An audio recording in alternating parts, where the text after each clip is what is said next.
After delaying this review long enough, it's finally time to review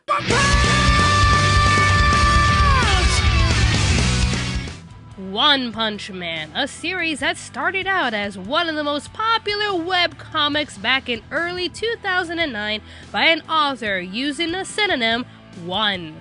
And here are some of the images from the original series. Seriously, the man couldn't understand all of the hype with how he drew the series. If anything, this gives hope to many starting artists who want to make their own series.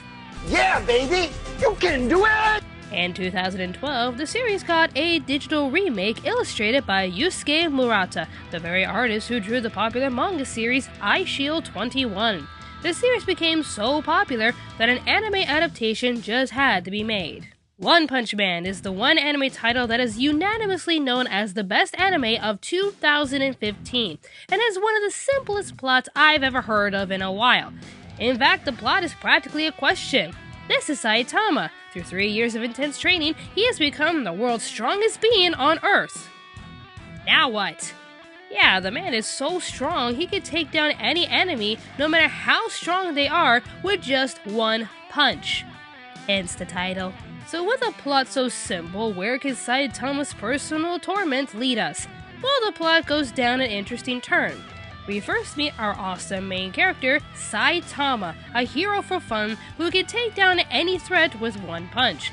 For a brief time, we do see Saitama's power in the most extreme and overly exaggerated moments. The cyborg you see here is Genos. I didn't think the anime world needed a hot cyborg Bishonen, but here you go, ladies! Genos wants to become stronger by becoming Saitama's disciple, even though he never wanted one in the first place, and we get the start of a beautiful friendship, until the plot changes into something different. And now for something completely different. Saitama notices that no one gives him any credit for his heroic deeds, so Genos suggests that the two of them should register under the Hero Association in order to become certified heroes. However, the association is not all that's cracked up to be, as all the heroes are all ranked by their abilities, strengths, and test scores. And from this point onwards, we turn our narrative from a story of an overly powerful superhero into a show demonstrating how flawed some systems can be, especially when they're impersonalized ranking operations. The plot turn took me by surprise, since I really didn't see it coming, but then again, I guess there's only so much you can do with the world's strongest character plot. So why not highlight a flawed system of ranks and oppression by the higher ranks mistreating lower ranks? Plus, it does add a bit of humor when Saitama, being the strongest being in the world, is not placed in the top rank because of his test score. His test score? So you mean to tell me that no matter how strong and talented Saitama is, it's his test scores that determine his place in life? I mean the association? A farmer is carrying a fox, a chicken, and a bag of corn. The farmer has to cross a river using a boat, but can only take one thing at a time. If he leaves the fox with the fox will eat the chicken. If he leaves the chicken and the corn together, the chicken will eat the corn. How does the farmer cross the river with everything intact? Just jump over the river with all three in your arms. I'm Saitama, bitch.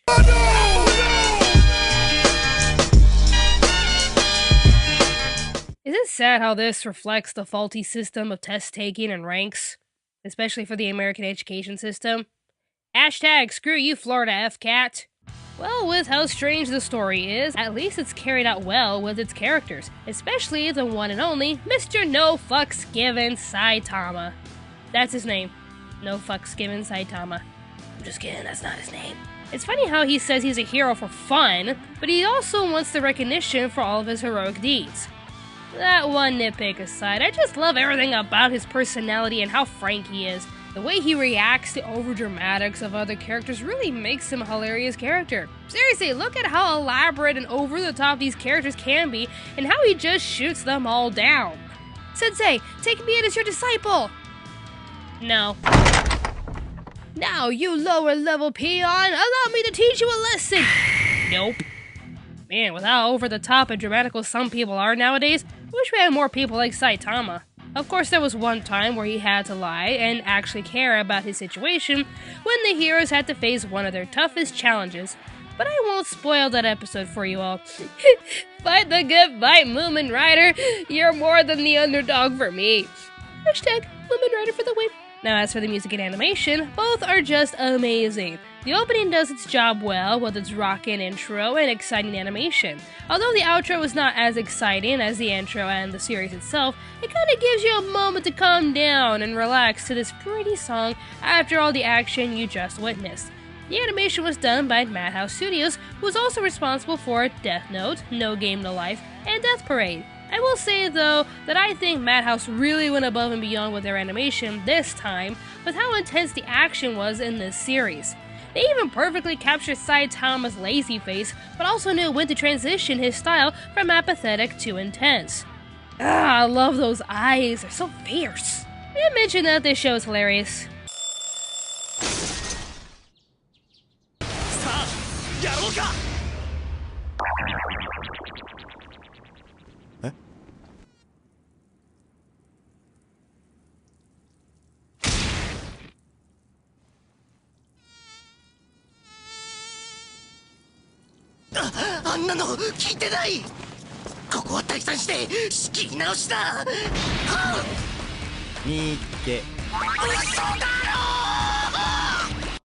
Yeah, it's pretty hilarious. With how laid back our hero is compared to the overly eccentric side characters, you're bound to get some great comedy between the characters. I'm sorry, but I gotta see that mosquito scene again.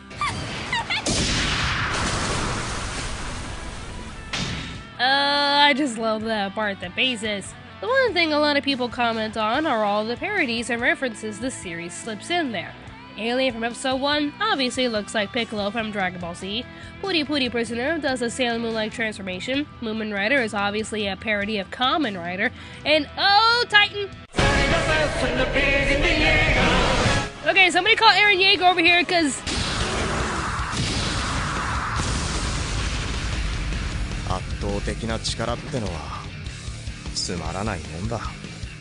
Never mind, he's dead. I would go over other awesome parodies and references, but I want to leave the rest for you guys to find. Happy hunting! With all the hype and praise this show is getting, does One Punch Man deserve it? I mean, why are you asking me? You watched our Anime Awards 2015, right? Right? Man, we gave this thing the best anime of 2015. So, yeah, it's that good. The story is pretty standard, but it does highlight a problem with ranks and tests in most societies. The one thing I always ask for to make the story unique is with its theme and characters. This is a show I believe can be enjoyed by everyone. Shonen lovers will love it for the action, while non-shonen fans will love how it rips into the shonen story norms. With how the anime parodies a lot of classic superheroes and anime tropes, and with how entertaining the characters are, I'd say One Punch Man definitely deserves its praise. If you haven't seen the show and have been wondering who the bald cosplayer wearing the spandex is, you should definitely check out One Punch Man. Available on Hulu, Anime Lab, Crunchyroll, and thanks to Viz Media, on DVD sometime in the near future.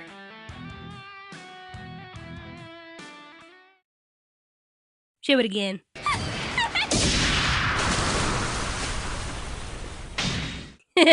Mosquito go splat. Want to support the production? Check out our brand new store on Store Envy. For a small price, you can have a one-of-a-kind poster made by yours truly. If you can only give a small amount to help us out, check out our Patreon page. Any amount you wish to give us goes towards our production needs, so anything you can give us helps us a lot. To keep up with the latest in Anime America stuff, follow us on Facebook, Twitter, Instagram, and even Tumblr. Be sure to like, favorite, and subscribe to Anime America for more awesome reviews and top 10 lists. If you're interested in anything in pop culture, be sure to subscribe to Pop Spectrum.